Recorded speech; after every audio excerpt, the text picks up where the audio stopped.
if you're thinking about relocating to Latin America and planning to open a business here, let me tell you that, yeah, the chances are very, very high it's gonna be a failure. Welcome to How to Expat. My name is Sam, and at How to Expat we help expats relocate. Before we start, don't forget we have a free ebook which you can download with the link in the description down below. It's about Colombia, Ecuador and Panama, and yeah, should give you a lot of information about if you're thinking about relocating to one of these three countries. So let's start with the video. Today's video I want to talk about opening a business in Latin America. I've been living here a couple of years now, and I've done even more research before I actually relocated.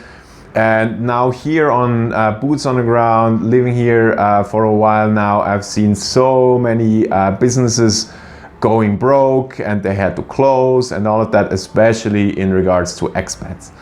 So in this video, I want to talk a little bit about why those expat businesses, were a failure, and how you, if you're thinking about being an entrepreneur or business investor or whatever here in Latin America, how you can avoid that your business goes broke.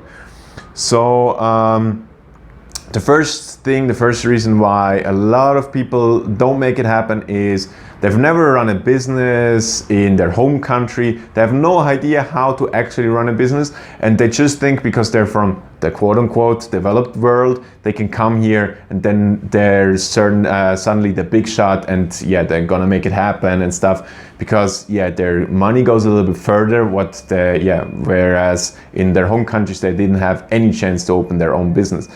So that means usually uneducated, unexperienced people coming here setting up businesses, and that usually fails in quite fast. Just where I live, there was a restaurant opened up a foreigner was the owner there, and that closed again in around 3-4 months, and that's just one of many examples that I have that things like that happen. Then a lot of people misunderstand their thinking. So what they usually heard on maybe other people talking about or on some blogs, because I heard the same thing once I did the research for moving to Latin America, is that you as a foreigner have a big advantage because you are punctual, you know how things work, you're structured, and the Latin competitors are not really, and that's why your business is gonna take off. Usually those kind of, where you read that or where you got that from, is usually like blogs and videos where people want to sell the dream of Latin America. But actually there's what nobody talks about, a certain disadvantage you have, which I just got to realize once I came here, is yes, you're more punctual, yes, you're more structured than, let's say, the most Latin counterparts or competitors, but they have a big home field advantage. So they know all the good contacts, they know how to get around some of those, let's say, gray zones, where in Latin America there's a lot of that. So they have actually a big advantage over your punctuality and structuredness and accountability and all of those things we think from the developed world are have more from that. Of that. And then that's pretty much one of the things I got to realize as a business owner here in Latin America, that usually the perceived advantage you have is mostly outweighed by the disadvantages you have. So I think it's actually harder to open a business here and get it running long term compared to back home.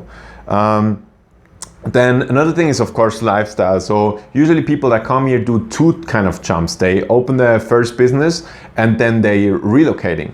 So what a lot of times happens, something with the visa doesn't work out, so that's why they have to close the business because they can't be here full time anymore, or just other lifestyle things. A lot of people come here because of the Colombianas or the Latinas, and the relationship doesn't really work out, and then the business got broke. I just had an example of that, of a Swiss guy that had a restaurant that exactly that happened.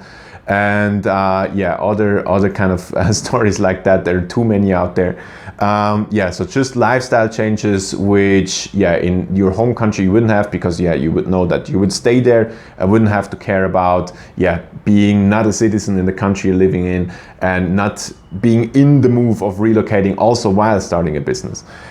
And then the last thing I want to talk about before I go into how you can yeah, resolve all of those issues so that your business is not a failure is the paperwork here in Latin America. Latin America gets rated by the World Bank and I don't know, as being one of the worst places in regards to paperwork to doing business. And I can just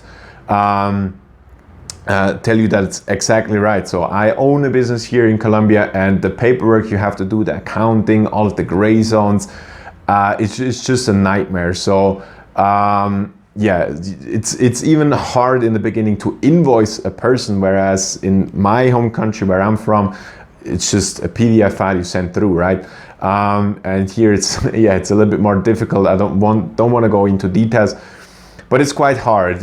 All of the VAT, how you kind of do that, and they have some type of weird withholding taxes, as like here in Colombia, and it's just a little bit of a drag to get that all starting up, where you rather would want to focus on really growing your business instead of setting it up so you can actually do something with it. So yeah, that's another misconception a lot of times people have, where they come from their home countries and are used to how business goes there, and then they find out that here, yeah, things are a little bit different.